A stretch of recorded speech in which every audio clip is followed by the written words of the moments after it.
সম্মানিত দর্শক, আমি কৃষ্ণপদ দেবনাথ, উপসহকারী কৃষি কর্মকর্তা।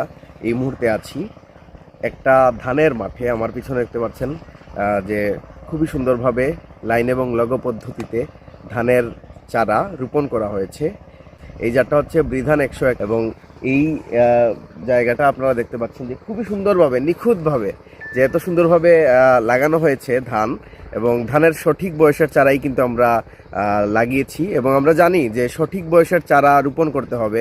বুড়ো সিজনের ধানে 30 থেকে 35 দিনের চারাই কিন্তু রোপণ করতে হবে, কারণ এই যত কম বয়সী চারা আমরা রোপণ করব ততই কিন্তু ধানের কুশি তত বেশি বাড়বে, এবং কুশি বাড়তে হলে কিন্তু এইটা কম বয়সের চারা আমরা রোপণ করি।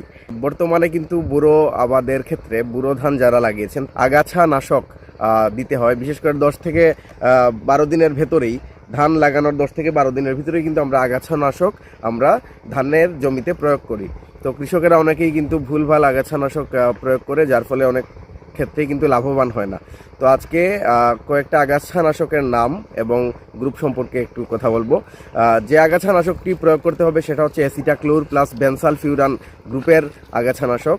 এইটা স্কোয়ারের আছে, তারপর বিভিন্ন কোম্পানির আছে। তো আমরা মূলত আমাদের এই অঞ্চলে, অত্র অঞ্চলে এই গ্রুপের আগাছানাশকটি মূলত হচ্ছে গিয়ে লিভিনা এবং সুপার মিক্স সবচেয়ে বেশি কার্যকর এবং খুব বেশি পাওয়া যায়, সহজলভ্য।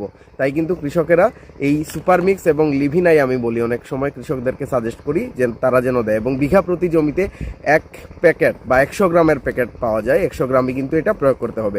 চাইলে কিন্তু ইউরিয়া সারের সাথেও আপনি এটা প্রয়োগ করতে পারবেন, এবং অনেক ক্ষেত্রে দেখা যায় যে কৃষকেরা স্প্রে করেও কিন্তু প্রয়োগ করেন।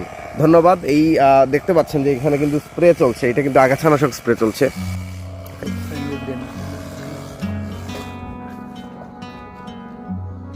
এই হচ্ছে আগাছানাশক স্প্রে হচ্ছে এখানে, অ্যাসিটাক্লোর প্লাস বেনসালফিউরান গ্রুপের আগাছানাশক লিভিনা এই কৃষক কিন্তু প্রয়োগ করেছেন।